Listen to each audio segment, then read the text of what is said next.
Selamat siang pemirsa televisi dan pendengar radio, juga pemirsa yang menyaksikan kami lewat live streaming YouTube. Senang siang hari ini kami boleh menjumpai Anda dalam program Dialog Kita.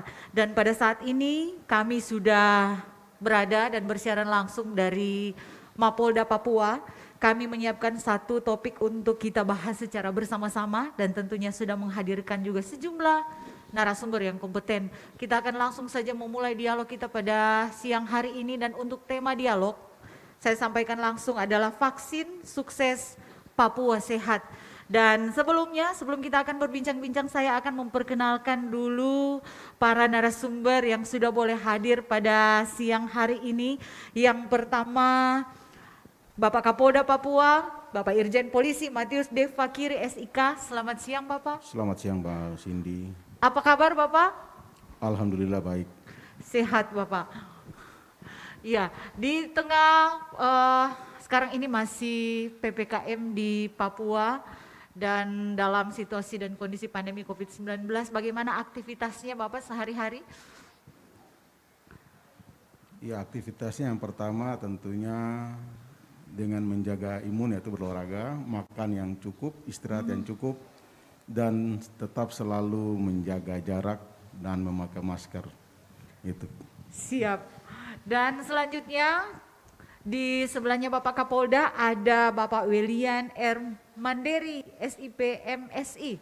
Beliau merupakan Kepala Satpol PP Provinsi Papua dan juga merupakan Ketua Harian Satgas COVID-19 Provinsi Papua. Selamat siang Bapak. Selamat siang. Tetap sehat, tetap semangat. Tetap sehat dan semangat walaupun dalam situasi ini kita banyak menguras tenaga. Tapi berpikir yang positif untuk melakukan semuanya.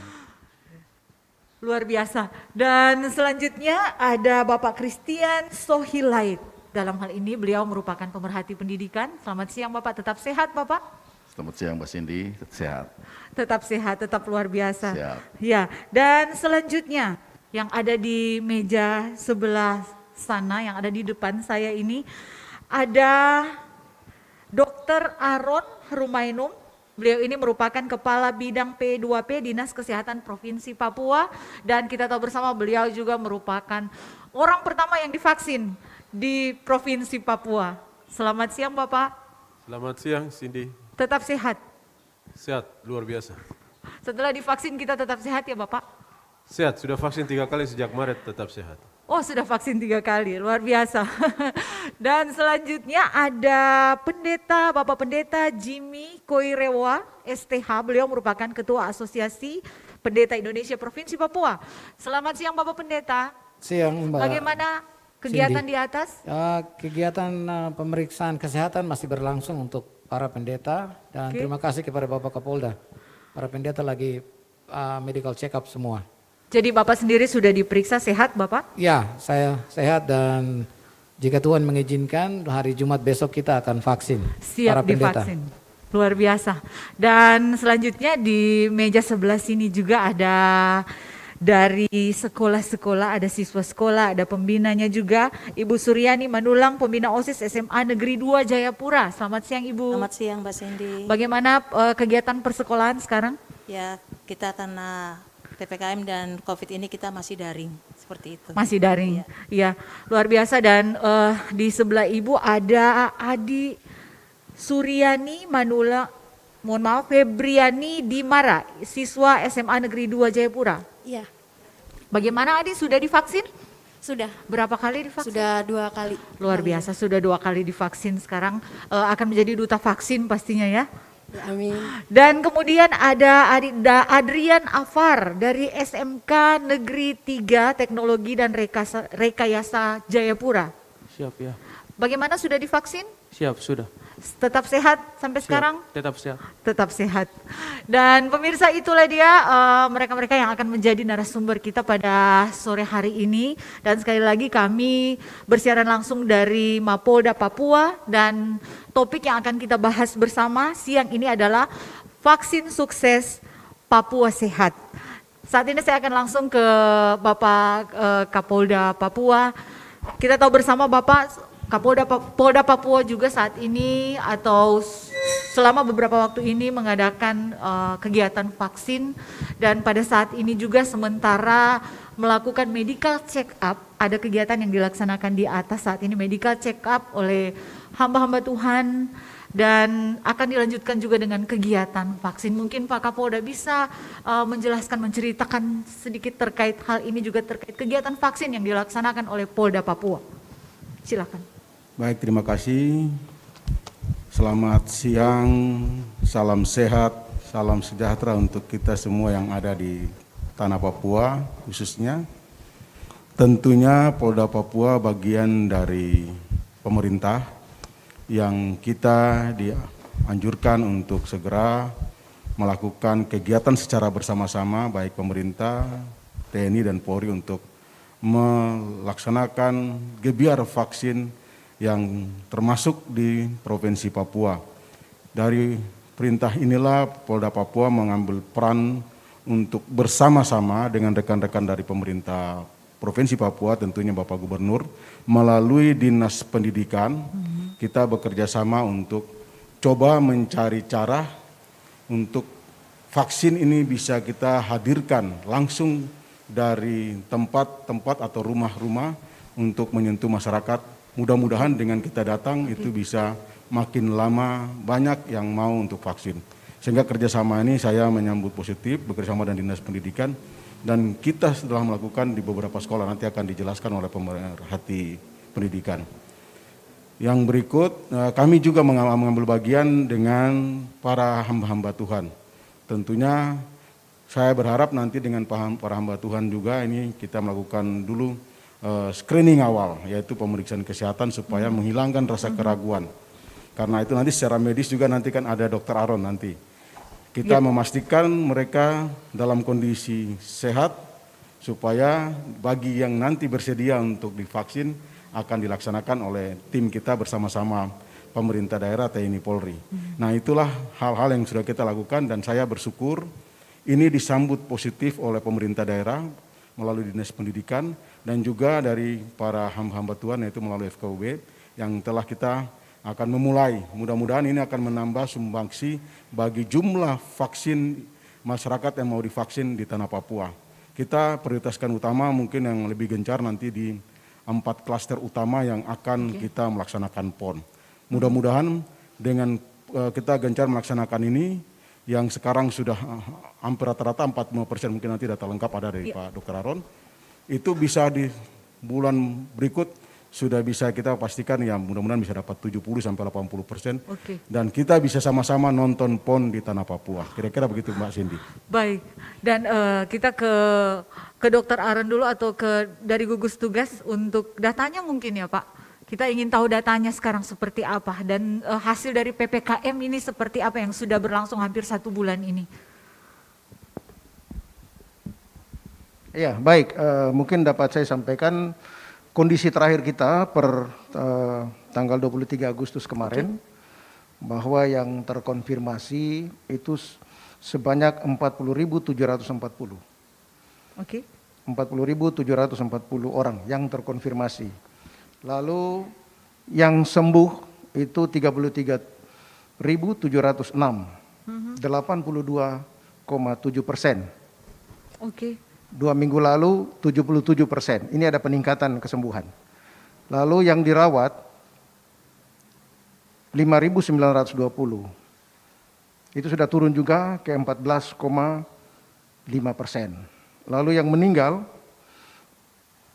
1.114 orang, 2,7%. Nah, ini dari data yang kita lihat bahwa memang di Papua sendiri sudah mengalami ada peningkatan kesembuhan, ya, peningkatan kesembuhan. Namun angka kematian ada saja. Nah, ini yang perlu untuk upaya-upaya untuk penanganan. Sebab apapun juga tingkat kesembuhan kita, tetapi kalau ada kematian ini juga jadi persoalan. Nah, oleh sebab itu harus perlu ada penanganan-penanganan yang serius dan yang cepat.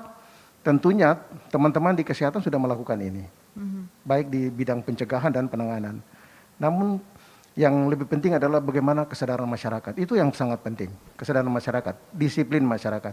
Kalau ada yang sudah ada gejala-gejala, segera ke puskesmas, segera ke rumah sakit, sehingga langkah-langkah itu bisa kita ambil dengan cepat.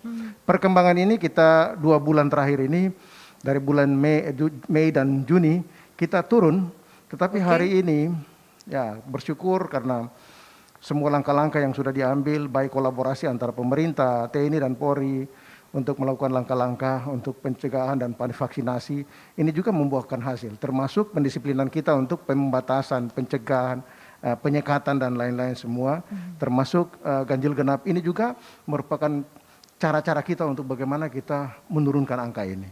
Nah, sampai dengan minggu ini kita sudah agak menurun. Nah, ini yang menjadi catatan pemerintah daerah untuk terus berkolaborasi dengan TNI Polri, baik untuk vaksinasi ini, tetapi juga untuk pendisiplinan masyarakat.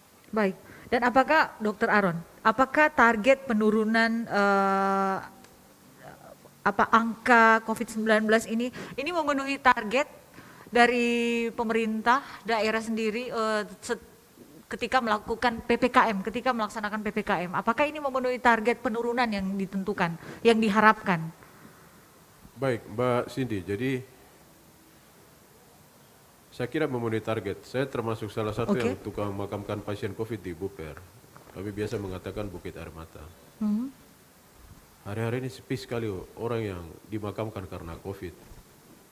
Hari-hari ini kalau kita lihat di Kota Jayapura juga, di rumah sakitnya, tidak ada lagi pasien-pasien yang memenuhi ruang UGD, tidak ada lagi oksigen yang dicari-cari. Jadi saya kira ini perkembangan baik sekali di Kota Jayapura.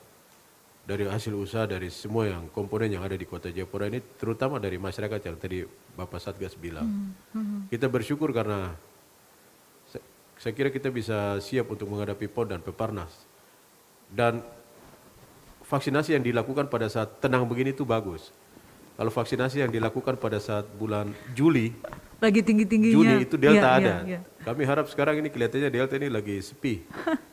Demikian Mbak Cindy. Iya, jadi Delta sekarang di Papua sendiri tidak ada ya, Bapak? Kalau lihat kecenderungan penyakitnya itu per minggu itu, COVID itu menurun sekali. Kematiannya juga menurun sekali. Kami tidak tahu ini, barang ini dia ada di mana sekarang. Tapi yang ada di Kota Jayapura, Kota Jayapura itu sekarang lagi tenang teduh. Bandingkan dengan bulan Juli atau akhir Juni, itu bergelora. Sampai awal Agustus. Tapi ini bukan fenomena gunung es kan Bapak? Kita tidak bisa, yang mati itu pasti akan pergi ke Buper atau akan pergi ke Tanah Hitam.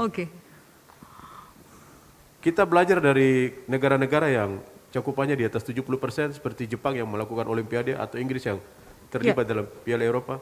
Kasus boleh tinggi tapi kematian menurun. Tapi ini kasusnya menurun, kematiannya juga tidak ada. Kan kalau orang meninggal kan tidak mungkin disimpan di rumah kan?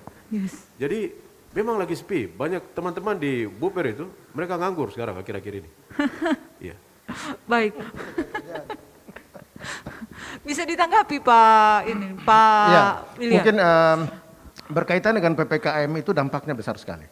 Karena memang PPKM khusus di Provinsi Papua, dari 5 provinsi, Kota Jayapura di Provinsi Papua yang termasuk level 4. Sedangkan 13 kabupaten lain adalah di level 3 dan 15 kabupaten lainnya ada di level 2. Nah, PPKM ini sangat penting untuk kita dalam rangka bagaimana pemberlakuan pembatasan kegiatan masyarakat ini. Ini sangat penting. Kita bersyukur karena Bapak Kapolda, Bapak Pangdam dan kita berkolaborasi untuk melakukan langkah-langkah ini sehingga angka yang tadi kita lihat di bulan Juni itu naik, sekarang dia sudah bergeser turun. Ini satu harapan kita. Nah, oleh sebab itu salah satu juga adalah bagaimana termasuk pendisiplinan tetapi juga vaksinasi ini harus cepat. Bapak Kapolda dengan gebiar vaksin, lalu Bapak Pangdam dengan serbuan vaksin. Nah, mungkin Bapak Gubernur mungkin dengan istilah Pak Jokowi, kurung vaksin. Ini yang kita mungkin bisa bikin, berkolaborasi. Saya kira begitu. Jadi dengan kata lain PPKM ini berhasil ya. Minta tanggapan dari Pak Kapolda karena Pak Kapolda juga beberapa hari yang lalu sempat melakukan bisa dibilang sidak dan langsung ke lapangan di tengah malam dan kemudian melihat situasi dan kondisi PPKM di Kota Jayapura dan sekitarnya. Silakan Pak. Ya, tentunya saya harus kan memberikan semangat kepada semua teman-teman yang bekerja di lapangan. Kita memerintahkan mereka untuk melakukan pengawasan ekstra terhadap masyarakat. Kita hadir juga untuk memberikan motivasi dan semangat pada mereka untuk dia tetap bekerja sebagaimana yang kita perintahkan. Dan tentunya motivasi ini kan membuat mereka semangat bekerja untuk mengawasi pelaksanaan tugas. Dan tentunya ada koreksi-koreksi terhadap apa yang telah mereka lakukan. Nah, saya ambil contoh, sudah jam 10:30 masih ada yang jualan. Yeah. Nah, ini kita koreksi langsung. Okay. Sehingga dengan koreksi itu saya tahu bahwa mulai kemarin hari ini sudah cukup sangat ketat. Dan tentu nanti mengganggu kenyamanan masyarakat yang suka kayak kelelawar malam hari itu. Tetapi tidak apa-apa, ini kan untuk kebaikan. Tadi sudah disampaikan Dr. Aaron, Pak Willem, bahwa kita bersyukur sekarang dia menurun. Mudah-mudahan menurun ini COVID dari tanah Papua dia minggat, mungkin kemana terserahlah. Sehingga kita berharap nanti bisa semua kita nikmati hidup sehat di tanah Papua. Saya mengatakan bahwa kita di tanah Papua sekarang dua hal yang perlu kita cari. Yang pertama kita meningkatkan iman kita. Selalu bersyukur menjadi orang Papua, bersyukur karena kita ada di tanah ini. Yang kedua, kita tingkatkan imun kita supaya kita sehat, kita bisa menikmati berkah Tuhan yang diberikan di tanah Papua ini. Nah ini itu yang saya pastikan kemarin saya datang bersama-sama melihat anggota di lapangan. Mudah-mudahan kita tetap selalu semangat, baik melaksanakan tugas di malam hari, dan nanti bagaimana kita mensiasati mereka ya lalu lintas. Mudah-mudahan ini juga memberikan kenyamanan bagi semua orang di tanah Papua, khususnya di klaster PON, dalam mengikuti nanti pesta Pekan Olahraga Nasional, baik di bulan Oktober maupun Perparnas nanti di bulan November. Gitu Mbak Sandy. Baik, dan ke Pak Christian dulu, tadi Bapak Kapolda sempat mengatakan ada kerjasama dengan Kementerian Pendidikan. Mungkin Pak Christian bisa menjelaskan sedikit tentang ini karena sebagai pemerhati pendidikan dan juga dekat dengan dunia pendidikan yang mengerti tentang hal ini, silakan Pak. Baik, terima kasih. Jadi sebenarnya tuh awalnya itu memang ketika Kementerian menyampaikan informasi tentang tatap muka akan dilaksanakan dalam tahun ajaran baru. Tetapi setelah itu perkembangannya berubah karena COVID sudah mulai meningkat. Nah, yang kedua adalah keputusan dari WHO dan teman-teman kesehatan untuk anak-anak usia sekolah dari 12 sampai 18 tahun bisa divaksin. Karena itu kita membantu teman-teman Dinas Pendidikan untuk mulai melakukan pendataan. Ternyata anak-anak usia 12 sampai dengan 18 tahun di seluruh Papua yang siap divaksin itu sekitar 229.000 orang. Nah, fokusnya lagi kepada 4 daerah klaster PON. Ada Timika, Merauke, Kota Jayapura, dan Kabupaten Jayapura. Itu kita ada sekitar 51.000 targetnya. Nah, karena itu potensi yang paling besar untuk masuk di vaksin adalah di sekolah. Karena itu terima kasih Pak Kapolda ada bersama-sama dengan pemerintah Provinsi Papua dalam hal ini Dinas Pendidikan. Kita mulai di beberapa sekolah-sekolah yang besar.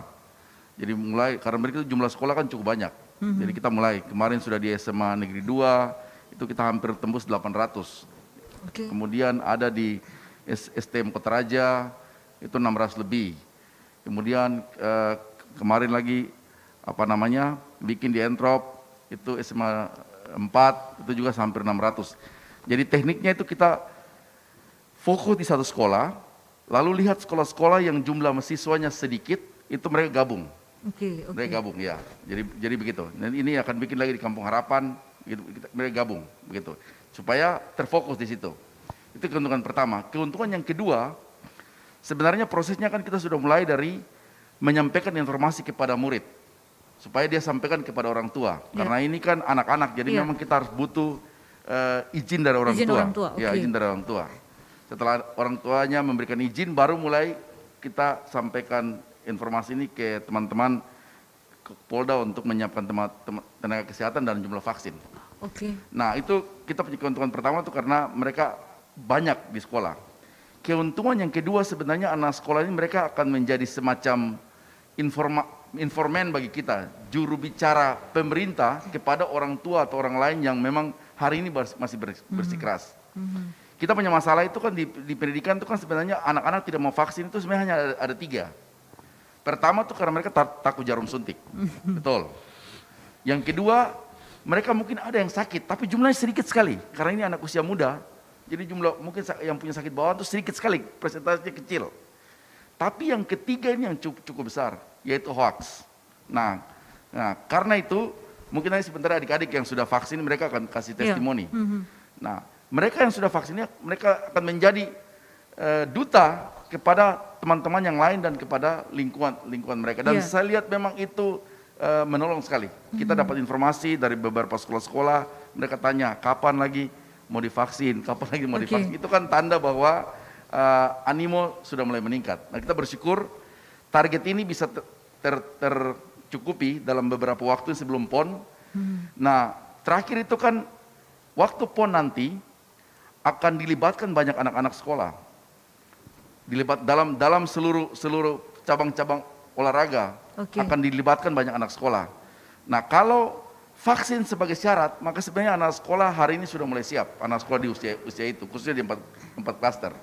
Di Merauke itu teman-teman Angkatan Laut membantu, teman-teman Polair bantu. Di Timika seperti begitu.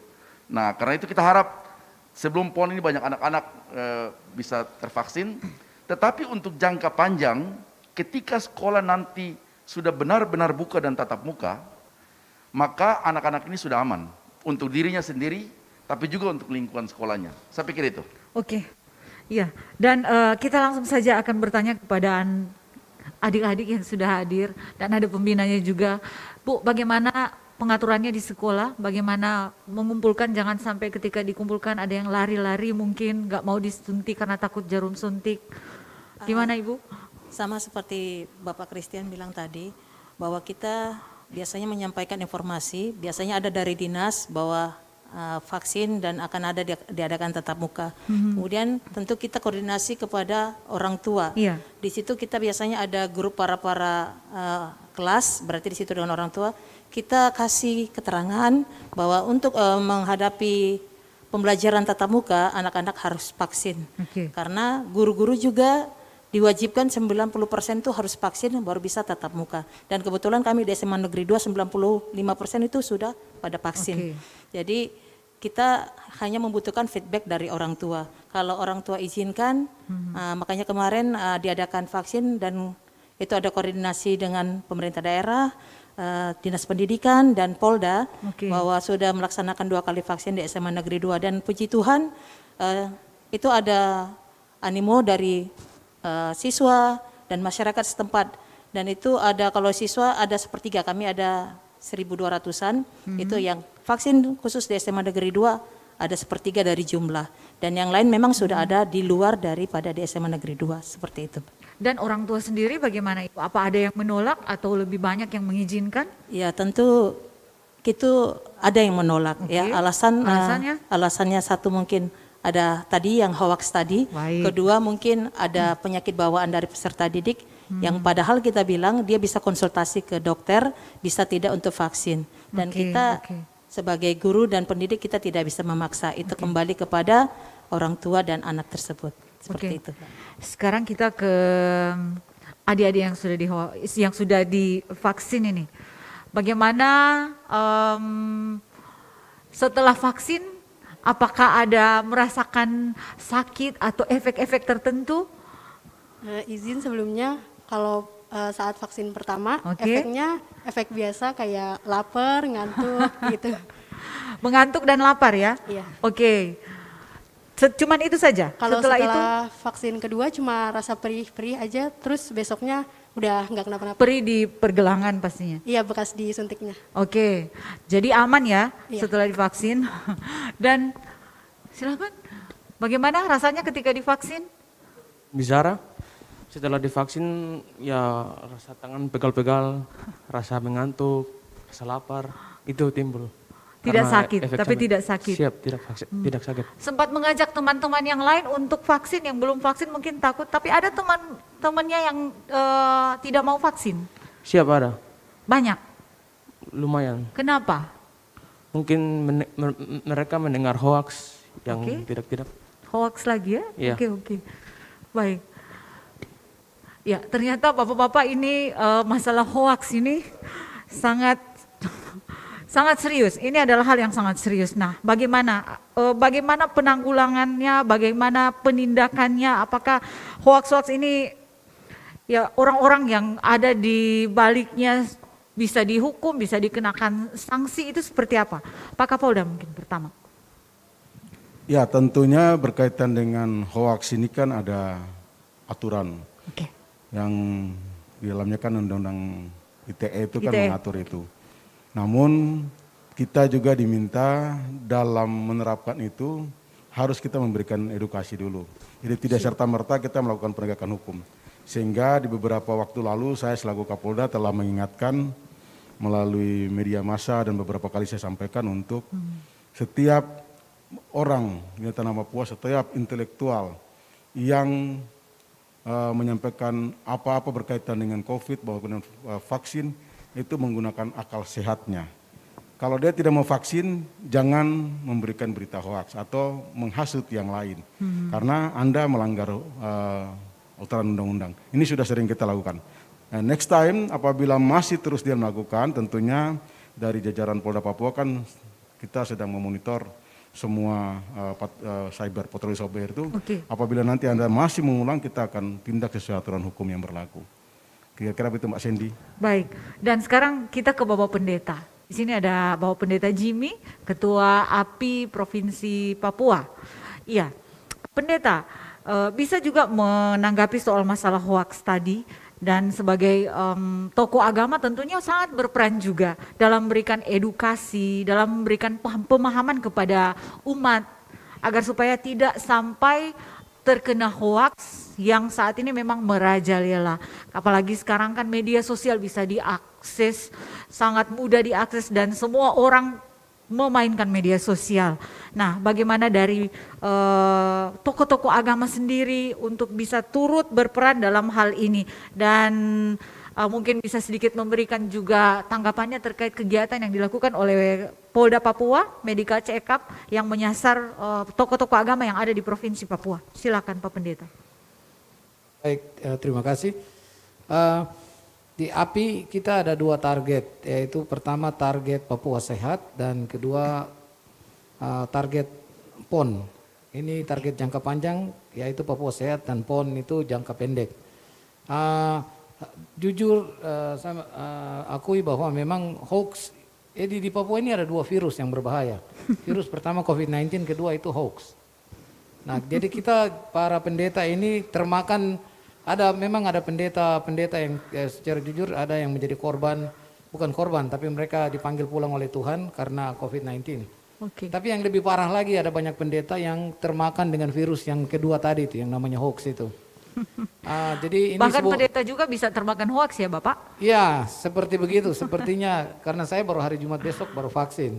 Ya, sebenarnya bukan ragu, tapi saya cuma melihat momentum yang tepat. Tapi kita bersyukur, puji Tuhan, karena sekarang API dengan Kapolda hari ini, dengan Polda melakukan kegiatan vaksin, tapi diawali dengan medical check up. Cara untuk mengatasi hoax adalah, satu-satunya cara adalah kita undang datang para gembala-gembala yang hari ini sedang melaksanakan medical check up. Karena gembala ini yang paling aktif bertemu dengan umat. Setiap hari Minggu dia ada di atas mimbar. Jadi kualitas firman yang dia sampaikan, pemerintah bisa memberikan publikasi dan semuanya, tapi tidak terlalu efektif seperti seorang pendeta. Makanya hari ini kita dari API kita datangkan, kita undang kurang lebih hampir 100, target kita 50 kemarin dalam rapat dengan Bapak Kapolda, tapi ya puji Tuhan hari ini kurang lebih ada 100 lebih. 100 gembala ketika mereka sudah dapat medical check up, lalu mereka besok hari Jumat vaksin, dan itu berlangsung dengan baik. Nanti kita akan melihat ada arah, putar balik arah. Nanti kita akan lihat lebih banyak umat akan datang untuk divaksin. Karena para pemimpinnya sudah mengalaminya. Jadi bukan hoax lagi. Cara untuk lawan hoax adalah harus betul-betul mengalami yang bertentangan dengan hoax. Jadi itulah satu-satunya, dan terima kasih kepada Bapak Kapolda karena ini proses ini sedang jalan. Saya juga banyak lama bergumul, tapi ya, nanti kita lihat. Sesudah vaksin hari Jumat nanti kita akan lihat, kita akan kerja keras dari mimbar-mimbar, para pendeta wajib memberitakan kebenaran. Ya, ada banyak yang salah tafsirkan firman Tuhan, putar balikan dan sebagainya. Dan itu yang menjadi sumber permasalahan. Tapi saya yakin bahwa kita pasti bisa berhasil. Baik, Dr. Aaron, sebagai orang yang pertama kali divaksin kan di Papua, karena Dr. Aaron banyak akhirnya yang meyakinkan, yang memberanikan diri, meyakinkan diri untuk mau divaksin kala itu. Bulan Januari lalu ya, Pak Dokter, kalau tidak salah.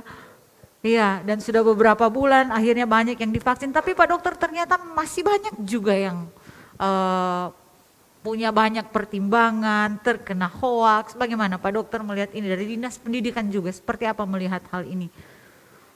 Baik, Mbak Cindy, jadi saya tidak usah jauh-jauh. Di rumah saya saja kita ada 6 orang.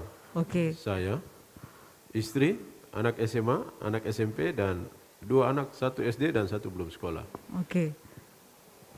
Yang sudah divaksin saya 3 kali, terus anak saya yang SMA 1 kali.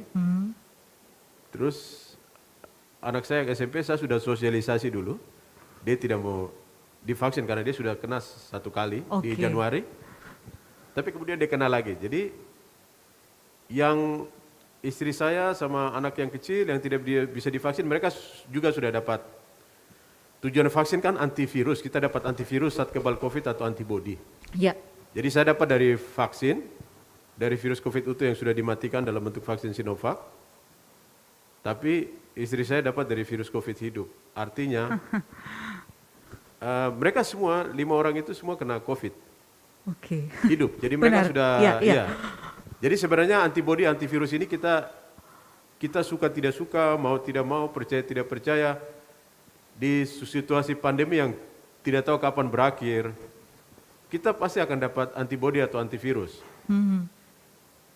Kalau tidak dapat dari vaksin yang merupakan virus COVID itu yang dimatikan, kalau Sinovac, kita akan dapat dari virus COVID hidup dengan cara kita kena COVID dulu. Kena COVID itu kan 80% baik, artinya sehat-sehat saja, gejala ringan. Tapi kan 15% kan dia harus butuh oksigen, butuh rawat inap, dan 5% harus pergi meninggalkan kita.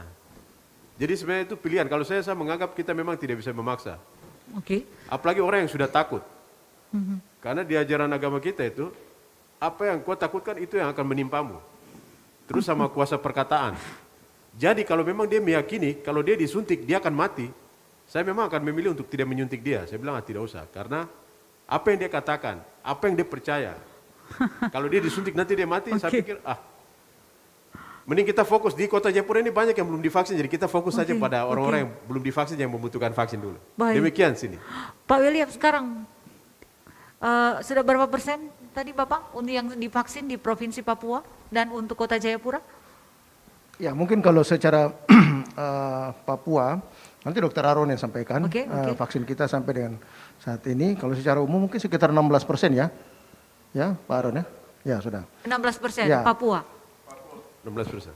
Nah, sedangkan tapi Kota Jayapura 47 ya? Ya, sedangkan untuk 4 klaster ini, seperti apa tadi Bapak Kapolda sampaikan, ya sudah 40%. Ada yang 47, 46 di 4 klaster PON ini.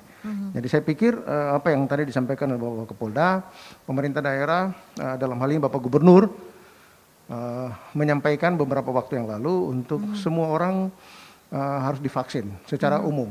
Tetapi khusus untuk di klaster PON, 4 klaster dan 1 penyangga ini harus di atas 70%. Karena Bapak Presiden sampaikan bahwa minggu kedua bulan September akan diumumkan ada penonton atau tidak ada penonton. Nah ini yang perlu kita genjot sehingga 70% di klaster, 4 klaster ini, sehingga ya kita bisa nonton, masyarakat bisa nonton, apakah 10%, 25% atau 50%, itu tergantung dari vaksin kita beberapa hari ke depan. Mungkin tinggal 1-2 minggu ke depan untuk kita bagaimana berupaya untuk mempercepat ini. Ya. Baik, untuk Pak Kapolda, waktu yang lalu juga Bapak sempat mengatakan bahwa Polda Papua kan punya target juga untuk vaksin ini. Nah, sejauh ini Pak kira-kira sudah berapa banyak yang divaksin, termasuk mungkin untuk di sekolah-sekolah juga?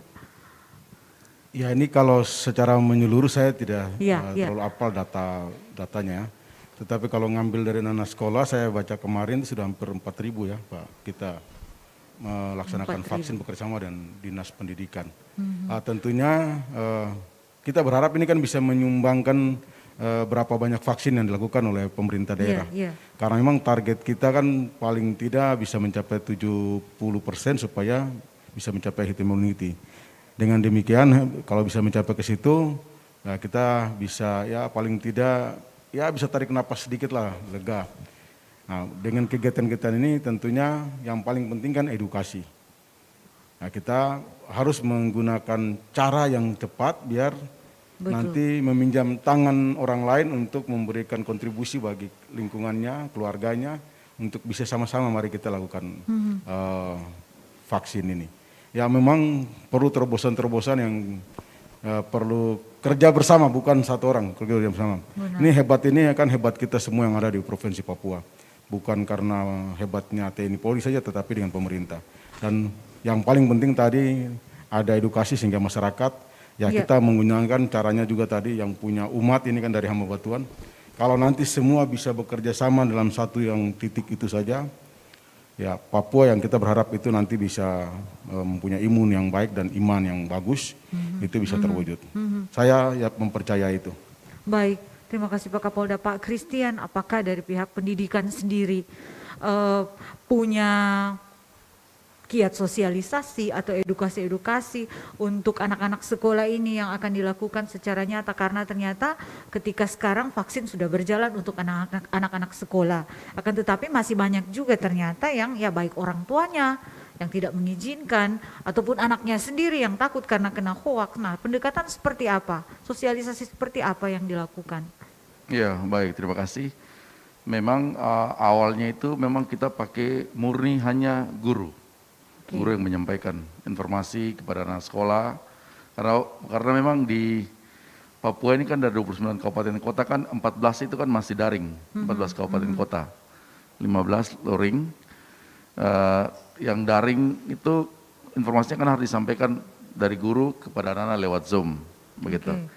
Tetapi hari ini dengan vaksin sudah mulai dilakukan kepada anak sekolah, kita harapkan mereka akan membantu kami menyampaikan sosialisasi ini kepada yang lain. Entah kepada temannya sendiri atau kepada orang tuanya.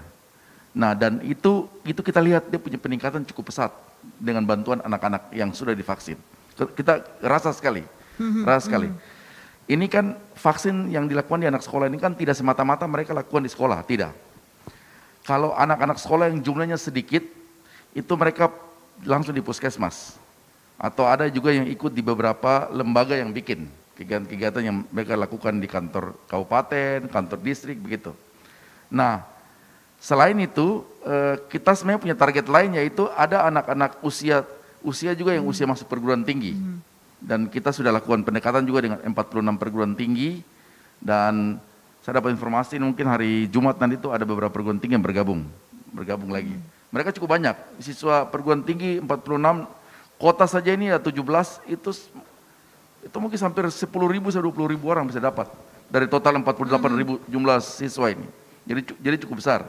Karena itu sosialisasi yang dilakukan selama ini, hari ini kita mulai menggunakan anak-anak. Anak-anak akan menyampaikan informasi ini kepada temannya, kepada orang tuanya.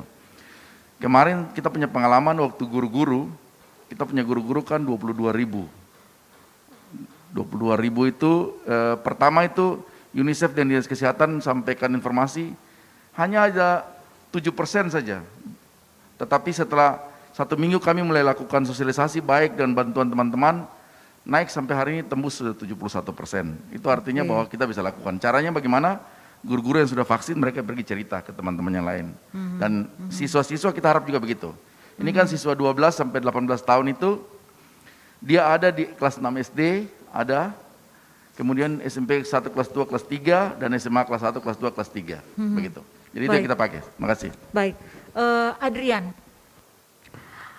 Adrian sendiri sudah pernah mengajak teman-teman yang lain untuk vaksin. Bagaimana cara Adrian mengajak mereka?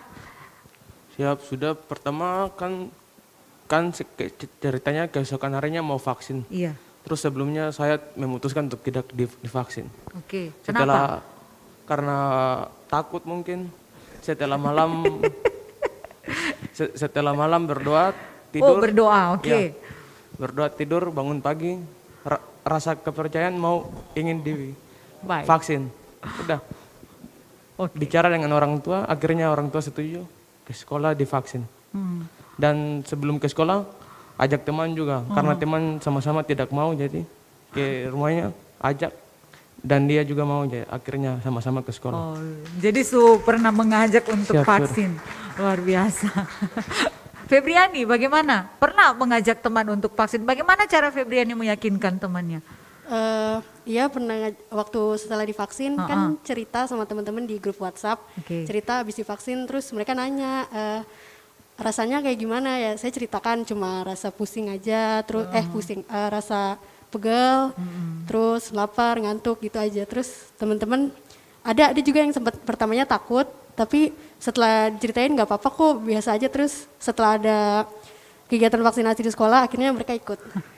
Baik, luar biasa. Ya, Ibu Guru, sekarang kan lagi daring, seperti yang disampaikan Pak Christian tadi, lagi daring. Nah, bagaimana Ibu Guru sendiri, Ibu Guru yang lainnya di sekolah untuk bisa mensosialisasikan hal ini kepada anak-anak? Bagaimana caranya? Karena sekarang kan tidak tatap muka. Nah, menjelaskan juga kalau tidak tatap muka memang agak susah juga ya. Nah, bagaimana, apa kiatnya? Ya, sebenarnya bukan kiat, cuman cara pendekatan kita. Ya, tentu tetap tadi melalui grup orang tua, ya. Ada anak-anak juga di grup anak-anak, baru kemudian kita ada yang namanya ekstrakurikuler, itu masih kita batasi, ada di sekolah, dan itu kita memang bilang yang boleh ikut ekstrakurikuler adalah minimal anak yang sudah vaksin pertama. Nah, animo anak-anak ini yang namanya kalau kegiatan ekstra itu tinggi. Nah, jadi itu yang membuat mereka percaya diri untuk mengikuti vaksin pertama dan kedua kemarin. Karena kita kasih contoh bahwa semua guru, ya hampir semua guru itu telah melaksanakan vaksin pertama kedua, dan itu bisa dilihat bahwa kalaupun ada yang terdampak atau terkena COVID, itu mereka hanya isolasi, ya tidak ada yang sampai opname seperti itu.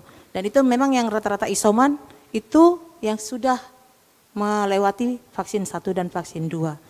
Jadi itu bisa kita kasih testimoni, dan memang di grup, walaupun kadang di grup orang tua juga ada juga orang tua yang mengirim hoax seperti itu Pak, bahwa jangan, ya itu pasti ada, terutama saya juga wali kelas, tapi ada juga orang tua yang lain juga memberi tanggapan, itu bisa diinikan, kalau kita sehat, kalau kita menjaga prokes pasti semua bisa, tidak usah takut dengan COVID, karena semua dengan menjalani prokes pasti bisa menjalin kegiatan akan. Dan ada juga kerinduan anak-anak ini untuk tatap muka, ya. Karena daring dengan tatap muka itu berbeda. Benar. Ya, sangat berbeda. Apalagi dengan kemampuan ekonomi, di mana daring memerlukan data, ya. Jadi kalau tatap muka anak-anak kan bisa datang, kita bisa apa yang kurang, terutama mata pelajaran yang termasuk hitungan, itu kan kalau daring itu mereka kurang masuk di akal. Tapi kalau dengan tatap muka, ya, di mana anak-anak juga mungkin mau bersenda gurau dengan temannya, ya, jadi mereka ada motivasi, ya, ayo kita ini supaya bisa tatap muka, ya, seperti itu. Baik, ya. Karena 2 tahun ajaran ini mungkin belum pernah ketemu ya, ada yang belum pernah ketemu teman sekelasnya. Iya, untuk 2 tahun terakhir ini. Sudah lulus belum ketemu, iya. Baik, dan kita bicara tentang vaksin, dan bagaimana dengan ketersediaan vaksinnya sendiri di Papua. Stok vaksin sendiri di Papua seperti apa, dan untuk Papua sendiri menggunakan vaksin apa? Apakah Sinovac? Ada berbagai macam vaksin kan sekarang Pak, Sinovac, ada Moderna terakhir, ya kan, AstraZeneca, ya, AstraZeneca. Kalau untuk Papua sendiri vaksin yang mana yang dipakai? Apakah semua vaksin itu ada di Papua, digunakan di Papua, dan stoknya, stok vaksin untuk kemudian memenuhi kebutuhan masyarakat itu seperti apa? Tapi kami akan break dulu sejenak Pemirsa jangan kemana-mana, audiens yang ada di sini, kami akan segera kembali.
Adi.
Pemirsa, kembali lagi bersama kami dalam program dialog kita dengan membahas tema vaksin sukses Papua Sehat. Ada sejumlah hal yang sudah kami bahas sebelumnya, dan sebelum break tadi saya sempat menyampaikan pertanyaan tentang masalah vaksin, tentang ketersediaan vaksin, stok vaksin di Papua, juga jenis vaksin yang digunakan di Papua. Silakan Pak Dokter, Dokter Aaron, silakan Pak.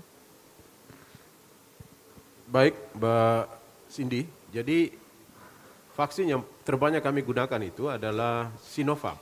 Oke. Karena dari tanggal 5 Januari masuk itu Sinovac.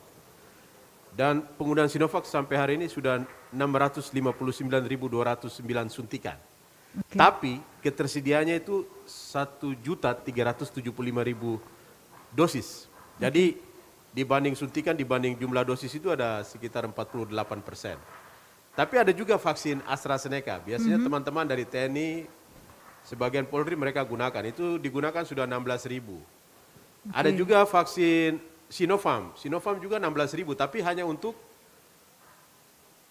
vaksinasi gotong royong. Artinya perusahaan lewat Kamar Dagang dan Industri pesan, maka nanti perusahaan yang bayar. Itu seperti Freeport. Okay. Moderna juga sudah masuk. Jadi intinya khusus Sinovac, itu tsunami vaksin di 4 klaster PON dan Kabupaten Penamping. Itu bukan banjir vaksin lagi, tapi tsunami. Banyak sekali. Dibutuhkan sampai akhir September itu 28.000, tapi yang datang 48.000 untuk 480.000 orang. AstraZeneca juga banjir, Moderna juga banjir. Jadi tidak ada masalah. Yang masalah sekarang siapa yang mau memberi diri, divaksin. Berani divaksin saja. Demikian. Jadi intinya ketersediaan vaksin aman, banjir, tsunami. Kata Pak Dokter Aaron tadi, tinggal bagaimana kita masyarakat yang memberi diri untuk divaksin, ya seperti itu.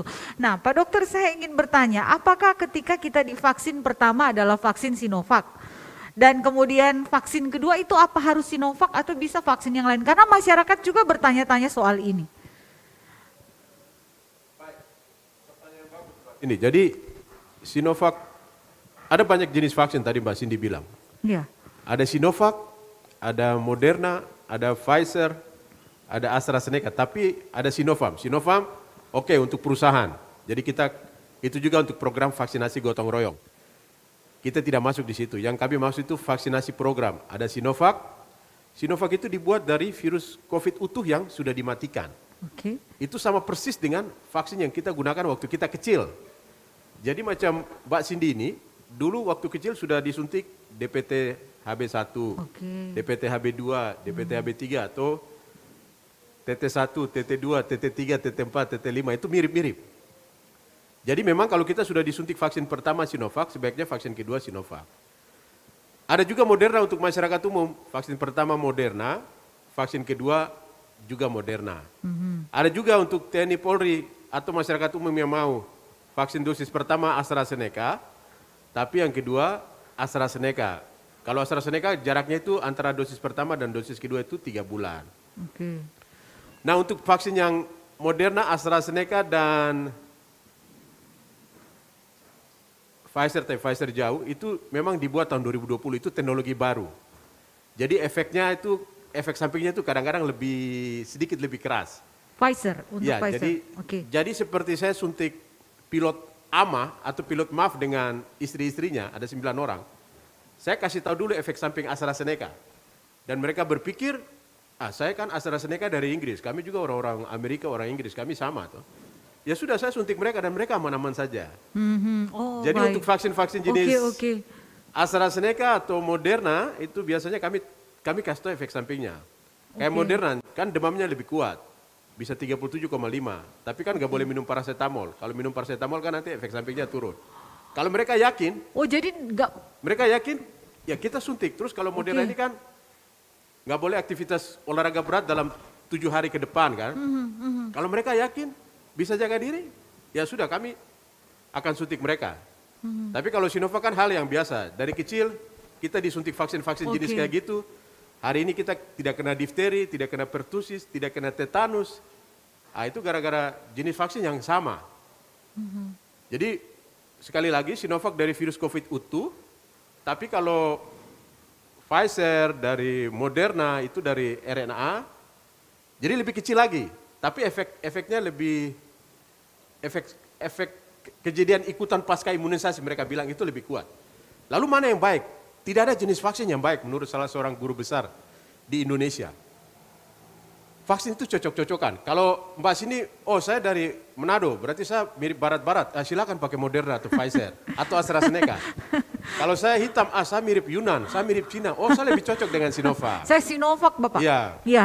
Seperti begitu. Tidak ada yang baik, semua baik. Lebih baik divaksin daripada tidak divaksin. Demikian. Baik. Saya Sinovac dan divaksin di Polda Papua. Dan Pak Pendeta, berarti sudah semakin mendapat pencerahan terkait vaksin-vaksin ini. Ya Pak? Nah bagaimana setelah mungkin Bapak mendapatkan informasi ini bisa memberikan sedikit pernyataan atau bisa sedikit memberi tanggapan setelah mendengarkan apa yang sudah disampaikan oleh para narasumber kita? Ya, terima kasih. Terima kasih Pak Dokter. Ini lebih imannya macam naik begitu. Imun juga Bapak? Ya, imun pasti kalau iman naik, imun bagus. Jadi saya harus akui bahwa memang banyak pendeta ini banyak pertimbangan, juga mungkin ada yang takut mati dan segala macam. Apalagi saya di grup API nasional itu banyak hamba Tuhan di anggota API yang dipanggil pulang oleh Tuhan. Tapi di Jayapura kota ini ada 600 pendeta. Hari ini yang datang medical check up dan kita harapkan Jumat besok itu 100. Jadi tinggal mereka ini pulang, cerita ke 5 pendeta, Jayapura bisa 100% pendetanya divaksin semua. Itu doa kami. Kita kerja keras khususnya di API ya. Saya tidak berani ke FKUB karena itu organisasi antar umat beragama. Atau ke PGGP karena itu ketua-ketua sinode. Tapi kalau API itu dia khusus pendeta secara personal, ya kami akan bekerja keras supaya sebelum PON ini paling tidak di atas 70% pendeta kota Jayapura, karena kita tinggal di Jayapura, sudah divaksin. Ya, terima kasih. Dan yang saya tahu juga Polda Papua terus bersama-sama dengan FKUB dan juga PGGP dan tokoh-tokoh agama yang lain ya Pak Kapolda, karena sebentar lagi juga akan ada KKR untuk Kota Jayapura dan di situ semuanya juga dilibatkan dan akan dilakukan vaksinasi. Ya, tentunya Polda Papua kita mengambil peran di sana, mendorong masing-masing para pemimpin ini itu untuk bisa mengguidance, merangkul komunitasnya. Nah, saya dari awal telah bekerjasama dengan FKUB dalam rangka tadi yang saya di awal nyampaikan untuk bagaimana meningkatkan iman kita, yaitu makanya kita akan melakukan Papua Bermazmur dengan KKR-nya. Sekarang kita melalui dengan API juga untuk bagaimana bisa mengajak para hamba Tuhan dengan kita memberikan pelayanan kesehatan dulu dan memastikan mereka memilih. Tadi juga sudah disampaikan oleh Dr. Aron, ini mudah-mudahan juga pencerahan bagi kita semua yang ada di tanah Papua yang menonton streaming ini, supaya oh ya saya bisa memilih yang mana. Karena ini kan pilihan. Nah tentunya langkah berikut tadi kita bersama-sama dengan Dinas Pendidikan dan pemerintah daerah, kita akan tentunya menggalakkan ini supaya masyarakat dengan edukasi yang baik dan benar dan tepat, para pemimpin atau para pengajak ini kalau ada anak-anak sekolah, nanti para hamba Tuhan, kita mungkin dari Dinas juga memberikan edukasi, sehingga dari waktu ke waktu makin banyak masyarakat yang ada di tanah Papua mau hadir datang untuk memberikan benteng dirinya dengan melaksanakan vaksin. Kami di Polda Papua tentunya akan tetap membuka ruang, membuka diri untuk datang. Jadi kita tidak di tempat gerai-gerai ya Bang untuk vaksin, tapi kita akan datang dari rumah ke rumah, dari tempat kantor, sekolah atau di mana saja masyarakat yang siap untuk vaksin. Begitu Mbak Cindy. Baik, Pak William. Iya, saat ini pemerintah provinsi maupun dari pemerintah kabupaten kota, terlebih khusus yang ada di 4 klaster ini, dalam rangka PPKM juga sudah turun ke lapangan, melakukan operasi-operasi di lapangan. Nah, bagaimana ini berjalan? Bagaimana ini berjalan Bapak sebagai juga Kepala Satpol PP Provinsi Papua, bagaimana ini berjalan di lapangan dan bagaimana juga untuk menghindari agar tidak terjadi bentrok dengan masyarakat pastinya. Karena ini bisa dikatakan juga sangat dilema karena masalah PPKM ini juga sangat berdampak pada yang namanya ekonomi masyarakat. Nah, bagaimana dari Satpol PP sendiri, dari gugus tugas sendiri dalam menjalankan ini? Iya, baik.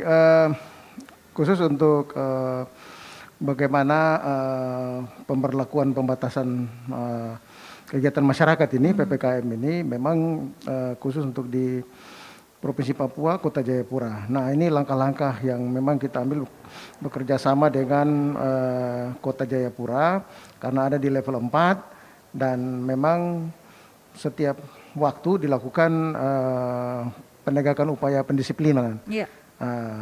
Juga pengetatan-pengetatan sesuai dengan waktu yang sudah ditentukan pada skala level 4 itu.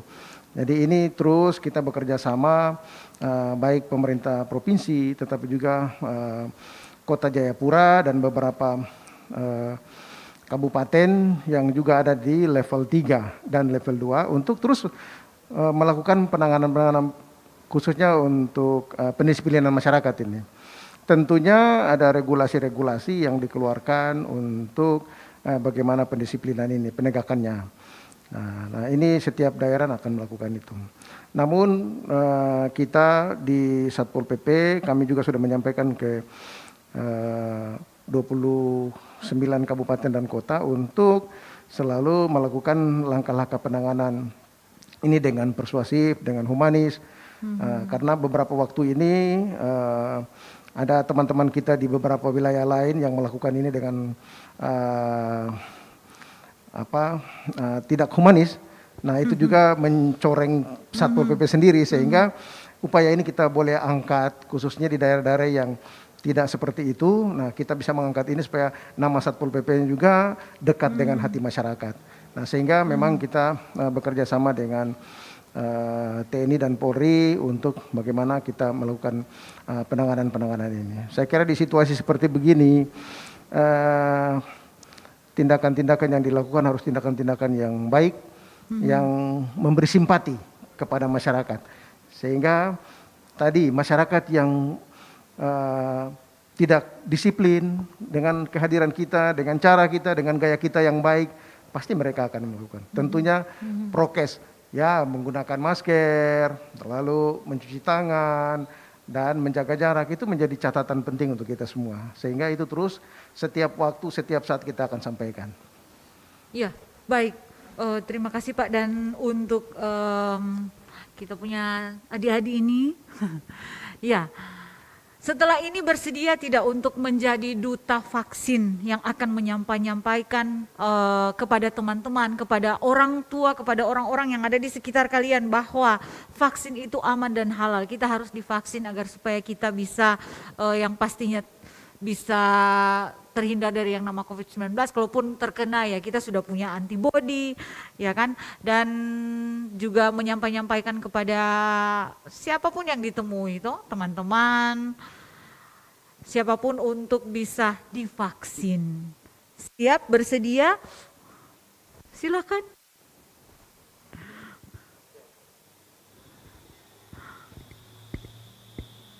Siap. Ya, kalau sekarang Adrian kira-kira setelah ini akan ajak siapa untuk vaksin? Ajak teman-teman sekeliling dan teman-teman dari sekolah lain. Oke, ada teman-teman dekatmu siapa namanya yang mau diajak vaksin biar dia nonton dan dengar? Alvaris, Diego. Ada lagi? Rizky. Oh banyak ternyata, masih banyak yang belum vaksin. Ya, harus bawa vaksinnya, itu PR-nya Adrian. Nah, kalau Febriani?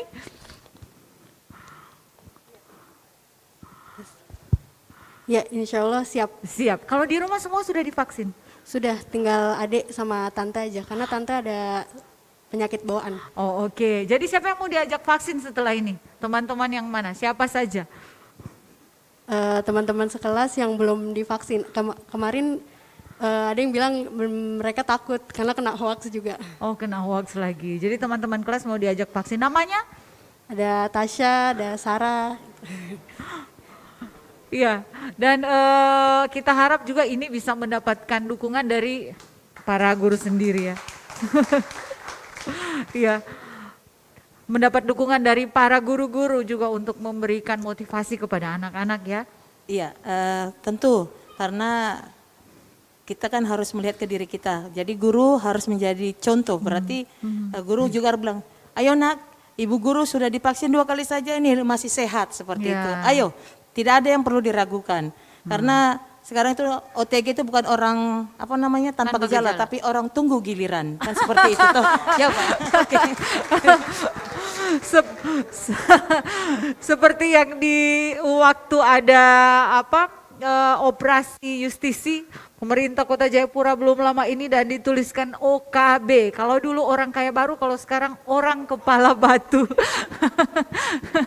Ya, dan baik, banyak hal yang sudah kita bahas dan tentunya terkait dengan hal-hal ini, pemberian vaksinasi ini tentunya juga tidak lepas dari yang namanya tenaga kesehatan yang melakukan vaksinasi. Nah, ketika masyarakat mungkin semakin banyak yang ingin divaksin. Nah, apakah untuk para tenaga kesehatan ini sendiri cukup tersedia di Kota Jayapura dan di Provinsi Papua ini untuk memberikan vaksin kepada masyarakat? Silakan, siapa yang akan menjawab? Dari Pak Dokter? Baik, Mbak Cindy, jadi untuk Papua, iya, saya amati setiap kenaikan setiap hari itu, 75% itu, sampai 77% itu ada di 4 klaster PON sama Kerom. Jadi kekuatan imunisasi COVID Papua itu ada di 5 kota ini. Sampai setiap hari itu kekuatannya 77%, kadang 75%. Saya balik lagi. Tadi Bapak Pendeta bilang nanti banyak yang divaksin. Nah, di Kota Jayapura ada 26 tim. Kalau kita mau kejar 70% atau 100%, 4.000 suntikan per hari di Kota Jayapura. Kemarin Kota Jayapura 1.600 suntikan. Dia sempat sampai 2.300 suntikan per hari. Kalau kita mau capai 4.000, sebenarnya begini, di Kota Jayapura itu kalau 26 tim itu bekerja suntik 200 orang saja di masing-masing center, itu kan 5.200. Kalau suntik 1.000, itu kan lebih daripada yang 4.000 per hari tadi, targetnya. Nah, cuma memang begini, vaksinator ini kan mereka butuh amunisi. Jadi kalau tentara dan polisi itu mereka perang itu, mereka butuh makanan, mereka butuh senjata. Vaksinator itu juga begitu, butuh makan, butuh transport untuk dia jalan-jalan, butuh paket data, butuh printer, butuh kertas, butuh tinta. Karena ketika dia melakukan vaksinasi, dia harus melakukan itu. Nah, persoalannya kan, apakah mereka sudah dapat itu atau belum? Nah, itu saja. Kalau saya sih tidak ada masalah dengan vaksinator, mereka sudah dilatih. Persoalannya cuma itu saja. Ditanggapi, Pak William? Apakah sudah tersedia semua itu yang dibutuhkan? Saya pikir untuk vaksinasi ini memang yang dibutuhkan pertama itu vaksinatornya. Jadi vaksinator harus ada. Kalau walaupun vaksinnya tersedia, tapi vaksinator tidak ada, mau bagaimana? Nah, jelas itu mungkin di Dinas Kesehatan juga sudah mempersiapkan dari awal sejak vaksinasi ini sudah mempersiapkan itu tenaga-tenaga vaksinasinya. Cuma mungkin harus ditambah lagi ya. Nah, termasuk apa yang tadi disampaikan oleh Dr. Aaron bahwa harus ada amunisinya, ya harus ada amunisi, harus memperkuat itu. Nah, oleh sebab itu kita di Provinsi Papua, khususnya Bapak Gubernur juga menyiapkan pembiayaan untuk itu. Nah, jadi apa yang nanti diusulkan nanti kita siap di tim Satgas akan menyikapi itu dengan apa yang disampaikan oleh teman-teman di Dinas Kesehatan maupun di Kesehatan Polda. Tetapi juga yang dari dari TNI. Jadi teman-teman yang ada di sana itu vaksinator ini harus ada begitu sehingga bisa dapat melakukan penanganan atau melakukan vaksinasi bagi mereka yang nanti akan divaksin. Saya kira itu. Baik. Pak Mungkin Dokter. saya tambahkan, silakan, Bu Sandy. Kami di Polda Papua sendiri dari Bitdokes itu ada 48 tenaga vaksinator ya. Dan saya kemarin juga kita telah merekrut untuk relawan untuk membantu tenaga kesehatan kita dari Widokes itu atas perintah Bapak Kapolri. Jadi kita menambah 200 tenaga vaksinator yang nanti besok kita akan terjunkan mereka dalam pelaksanaan vaksinisasi di Kampung Harapan. Jadi dari Polda Papua kita ada 200 tenaga relawan vaksinator yang sudah siap. Itu semua nanti dibiayai oleh Polri. Yang pasti semua kebutuhannya sudah tersedia. Siap, itu kita siapkan. Iya, dan semoga dari yang disampaikan dari gugus tugas ya, Pak Aron bisa menjawab dan bisa ditindaklanjuti pastinya tentang kebutuhan-kebutuhan yang tadi. Dan mungkin terakhir saya akan bertanya, saya akan memberikan kesempatan kepada semua narasumber yang hadir pada saat ini. Mungkin yang pertama dari Pak Kapolda sendiri, yang menjadi harapan-harapan dari Pak Kapolda, yang menjadi upaya-upaya yang akan dilakukan ke depan, dan apa yang masih ingin dilakukan. Sekali lagi harapan untuk pelaksanaan vaksinasi dan tujuan besarnya tentunya dalam rangka untuk menyukseskan PON ke-20 tahun 2021 di Provinsi Papua. Silakan Pak. Ya, mungkin yang paling penting yaitu kita menjadikan Provinsi Papua ini provinsi yang sehat, yang imun tubuhnya dan tidak ada lagi COVID di tanah Papua. Tentunya itu yang paling tinggi. Kalau PON itu sasaran terdekat yang memang kita berharap kita bisa mencapai sana, ini motivasi untuk kita semua bekerja sama. Polda Papua ini kan tidak bisa apa-apa tanpa ada dukungan dari teman-teman TNI, pemerintah daerah, semua teman-teman tenaga kesehatan, tentu mereka inilah pejuang-pejuang yang harus kita hargai. Kita bantu, kita dorong mereka untuk mendapat tempatnya yang lebih layak untuk dihormati. Karena mereka lah pahlawan kita untuk bagaimana menjadikan Papua ini dia sehat. Nah, tentunya juga saya punya harapan kita bergandeng tangan dengan mengedepankan semua tadi duta-duta kita, anak-anak kita yang telah tervaksin. Ini kita memberikan apresiasi, kita berikan rasa bangga kita dorong mereka untuk menyampaikan pesan-pesan kesehatan, karena mereka telah mengalami maka mereka sampaikan sehingga nanti yang belum juga bisa mau datang ke tempat vaksin untuk divaksin sehingga tatap muka bisa berjalan. Dan tentunya lebih penting lagi para hamba Tuhan, mereka inilah pemimpin-pemimpin umat yang bisa menyampaikan bagaimana harapan-harapan kesehatan di tempatnya masing-masing sehingga tadi kita bisa mewujudkan Papua ini menjadi Papua, tanah Papua yang sehat. Sehingga yang di depan kita, depan mata beberapa bulan ke depan kita bisa menjadikan Papua ini bangga bisa menghadirkan PON ke-20 dan Perparnas ke-16 di tanah Papua. Ini harapan saya dan tentunya sekali lagi saya lewat kesempatan ini menyampaikan terima kasih kepada semua masyarakat Papua yang menggunakan akal untuk tetap sehat menjaga imunnya.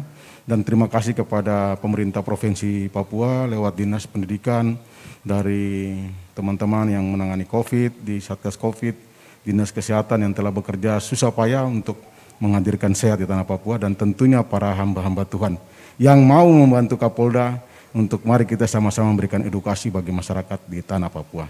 Kira-kira begitu Mbak Cindy. Baik, dan selanjutnya Pak William silakan. Pertama, memang kita di Papua ini harus siap untuk sehat dan selamat. Itu harus siap dan sehat untuk selamat. Lalu target-target kita ke depan adalah yang dekat di depan kita adalah bagaimana mensukseskan PON dan Peparnas. Ini yang penting. Oleh sebab itu, langkah-langkah kebijakan yang sudah diambil oleh pemerintah berkolaborasi dengan TNI Polri, dengan stakeholder lainnya, ini menjadi catatan penting untuk bagaimana kita bisa melaksanakan tugas-tugas dan tanggung jawab kita masing-masing untuk mengedukasi, menyampaikan pesan-pesan kepada semua masyarakat bahwa sehat itu mahal, sehat itu sangat penting untuk kita, karena kalau kita tidak sehat kita tidak beraktivitas. Nah, oleh sebab itu kepada seluruh masyarakat untuk dapat menjaga imun tubuhnya dengan mari kalau bisa untuk divaksin, ya. Karena tadi pilihan mau vaksin yang hidup atau vaksin yang mati, ini persoalan. Jadi mari kita untuk menjaga imun kita, mari kita vaksin, lalu kita harus melakukan protokol kesehatan. Baik. Itu yang sangat penting untuk kita. Masing-masing orang jaga dirinya, masing-masing orang jaga orang lain. Justru itu kita punya tagline kita bahwa saya jaga koko, jaga sa, kita semua selamat. Okay. Itu untuk kita semua di tanah Papua. Terima kasih. Siap. Silakan Pak Christian. Ya, saya mungkin hanya sampaikan kepada orang tua. Mari kita jaga kita punya anak-anak. Ini kan aset untuk kita ke depan. Mereka adalah generasi emas. Kalau hari ini mereka sehat, tapi mereka belum divaksin, jangan biarkan COVID merampas kesehatan mereka. Karena itu mari berikan, kasih sosialisasi kepada mereka untuk mereka sehat. Waktu mereka sehat, mereka divaksin, lalu mereka bisa berprestasi ke depan. Saya pikir itu. Terima kasih. Baik. Silakan Pak Dokter. Untuk masyarakat yang misalnya divaksin hari ini tanggal 25 Agustus, itu suntikan pertama adalah suntikan perkenalan. Oke. Suntikan kedua tanggal 22 September itu adalah pembentukan antibodi. Dan kita benar-benar siap, antibodi kita yang didapat dari vaksin benar-benar siap menghadapi virus Delta dan lain-lain itu baru pada tanggal 22 Oktober. Jadi perlu jaga imun dan protokol kesehatan. Oke. Untuk yang sudah divaksin, yang dosis keduanya sudah lebih dari 5 bulan. Misalnya dosis keduanya bulan Maret. Sebelum ada dosis ketiga untuk masyarakat umum, jaga kesehatan, jaga imun dan jaga protokol kesehatan. Baik-baik karena antibodi baik dari virus hidup maupun virus COVID mati yang disuntikan dalam bentuk vaksin itu selama-lamanya itu hanya bertahan 6 bulan. 6 bulan ya Pak? 6 bulan. Oke. Jadi untuk vaksin ketiga sedikit saja Bapak. Vaksin ketiga banyak yang mempertanyakan hal ini. Saya pikir sebelum ada program pemerintah untuk vaksin ketiga, kita bisa jaga dengan minum vitamin A, B, C, D, E, dan zinc, dan mineral lain, dan olahraga, istirahat cukup, makanan bergizi, baca kitab suci. Baik. Doa.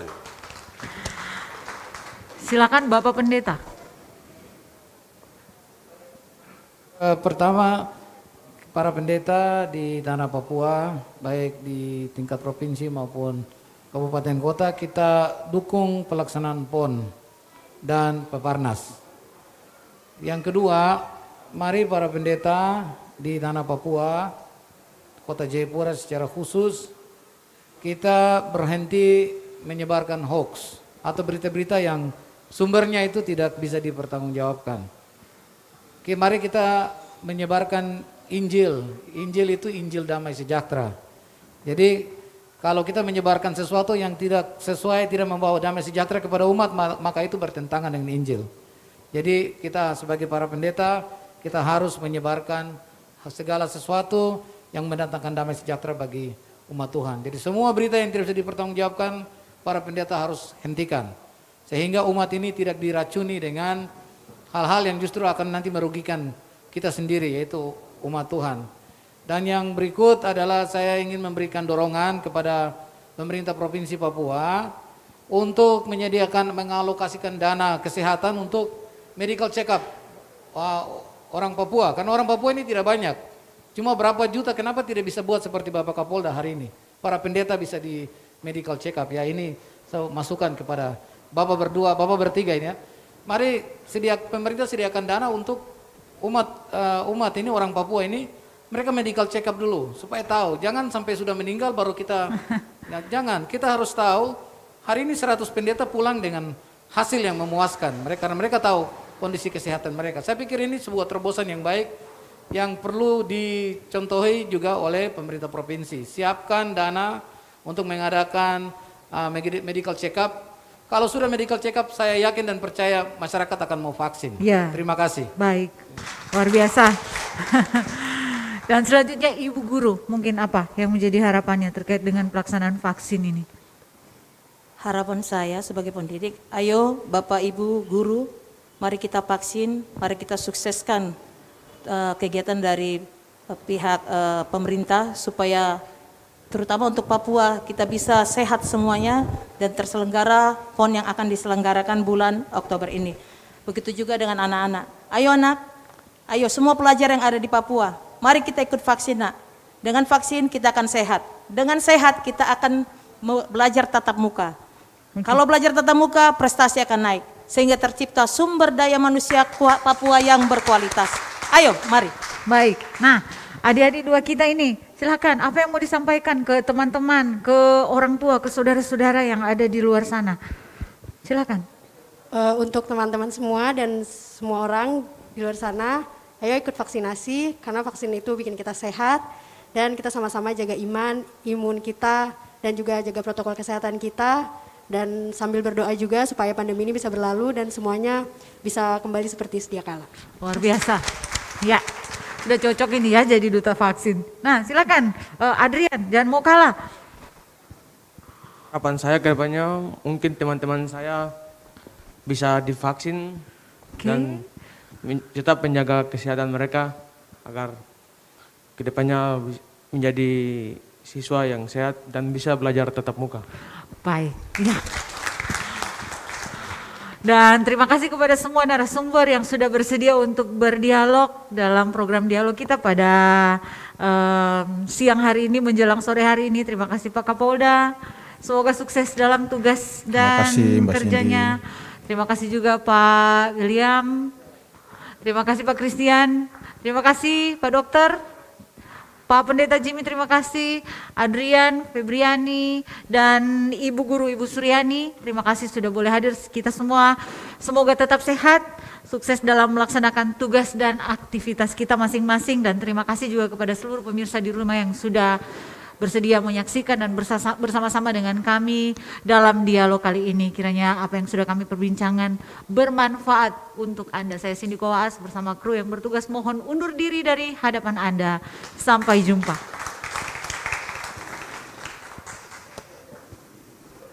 Salam sehat.